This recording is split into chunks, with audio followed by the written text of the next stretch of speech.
he had half our rebounds. You know, I mean, basically. So you just look at what he's doing on both ends of the floor. And I don't have to call any plays for him, and that allows us to play the other guys. But he's still getting stuff, and he's doing it at a monstrously efficient level. Coach, congratulations on the win first off. But, you know, just what's the message like to the locker room and the team trying to keep the energy up with a short turnaround at Belmont this week and then right back here for another high-caliber game against the Bulldogs on Saturday? Well, tonight I'm going to go enjoy a good bottle of wine and some good food. I'm going to do that for sure. I'm going to need a few drinks after this game. We have a day off tomorrow, so we have a day off Thursday. We'll take a day off tomorrow. And then we'll come in on Monday, and I think it's the same thing. Like, you know, when you have season to play, your best moments got to be in front of you. You know, if we had lost this game, that would have been a heartbreaker. You know, if Jason maybe missed a free throw or we lose by 1 or 2 or lost in overtime, you know, you're crushed. But you still got to respond to that, right? And it's the same thing when you win. You got to be able to respond because, you know, in this league, you don't get there's no, you know, there's no nights where you can just come in and just mail it in. I mean, Illinois, Chicago, that was a really tough game there. Obviously today, we go to Belmont, who's really good, and then we got to go home and host Drake, who's, you know, another, you know, championship caliber team. So there's no nights off. You got to just continue to come in. The whole message in there is the same as it is always, which is, you know, we're going to learn from this game on Monday. We'll come in, we'll watch some film, we'll watch it individual, watch it as a team, and then we'll flush it. And we got to move past this game because 3 modes all season. You're competing, which we just did for 2 hours, 2.5 hours. Now they'll get tomorrow off, take what you need today, recharge your batteries. When we come back, after competing, we'll learn from the experience. We'll look at what we did and why we won, and we'll look at where we can get better. And the competition will give us a mirror and show us. And then immediately we got to flip back into preparation mode on Monday for Belmont because the challenges there will be totally different. And if we're not ready to go on the road on Monday, then you just give back everything you got today, right? You just give it back up. So we gotta turn the page, but we'll enjoy this one tonight. I know I will. I know the players will. This is a great win against an unbelievable opponent, one we got deep respect for. That's a championship team, and so we'll enjoy this tonight. But then it'll be, you know, Mondays right back to work. I got Greg and then Pat. Greg. Josh, hey, can you appreciate how difficult your team is to defend with those 3 guards that can all shoot and they can all move? Yeah. I mean, I know you know this. And Yeah. Is this what you put together for this purpose to make it just tough? Yeah. I think when you're putting a roster together, you know, it's like a puzzle. You know, you're trying to put a puzzle together and how the pieces fit, and you know, what are the tangible things you want. And we have guards. Certainly, I think getting guys that can shoot and that can drive is paramount. Getting a 5 that can operate as a hub and space the floor, I think is paramount. You know, the system is only as good as the players. You know, it doesn't work like, you know, my first year here, we played the dribble downs every possession because we didn't have a point guard, and we just basically tried to, you know, get switches and dribble people down and post ups, and we averaged 70 points a game. So, you know, we had to do what we had to do with our personnel. Now we can play really the way we want to. But yes, putting together a roster that really values speed, values shooting, values 5s that you know, can operate as hubs and facilitate and distribute and play through them and can shoot to open up the floor for those guards to drive.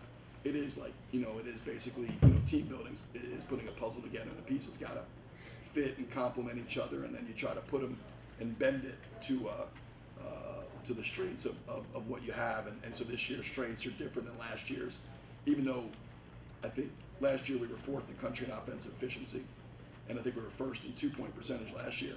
It was a totally different way that we got to those numbers versus this year with the additions of Swope and Conwell, and then obviously Jason taking on a much more enhanced role, if that makes sense. The rec specs that are fogging up a little bit there. Yeah, well, how did that idea come to be, and how has kind of Robbie been embraced, I guess, around there? Yeah, Robbie has been.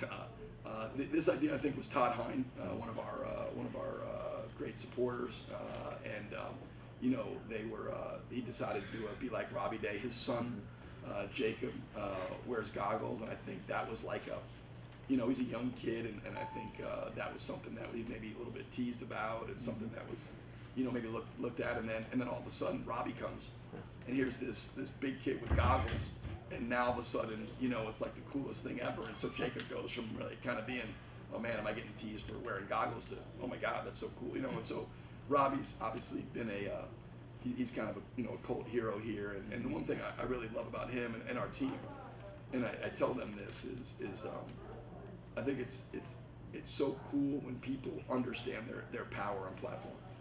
You know, like when guys actually understand it and they embrace it and they know like how much it means for them to stay after and sign for those kids that they do every single game. I think the time they take to just interact with the community, with people, these guys, whether it's Robbie, Julian, doesn't matter, Xavier, you go through it, Ryan, Swoball, the whole group, Ken, I mean, up and down the roster, they understand their platform, they understand their power, and they use it for good, and they just where a simple autograph or a simple hello or how you doing can be a positive, but they do it on campus, and that's why you see the students coming up and showing out, because they know like, hey, those are good guys. I see them on campus, say hello. They don't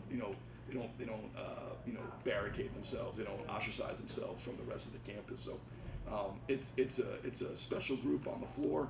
But it's a group that, like I said, I think understands their power, their platform, and uses it for good. And so it's great to see to be like Robbie, the shirts, the goggles, the whole thing. And Todd's done that now the last 2 years, and I think that all started with his son, Jacob. Marty? You touched on it earlier on Pat's question of just seeing the growth from year 1 to year 3. The sign in the student section, Schertz for president. When 3 years ago, you joked about it literally a month ago, the hashtag fire Schertz right before St. Louis.